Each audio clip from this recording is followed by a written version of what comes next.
Ayan, magluluto tayo ng ulam sa tanghalian dahil tinamad tayo mamalengke. Ayan. Corn beef with a twist. First time kong makakakita or gagawa ng corn beef na may okay lang yung sibuyas at saka yung bawang at saka yung patatas. Pero yung may sili, parang wala pa ako nakita. So, wala lang. Yung utak ko gumana na mag-experiment. So, ayan, try natin kung anong lasa niyan.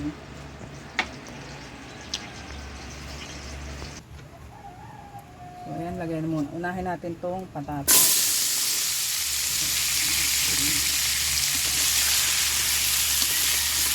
Pinatigas ko eh.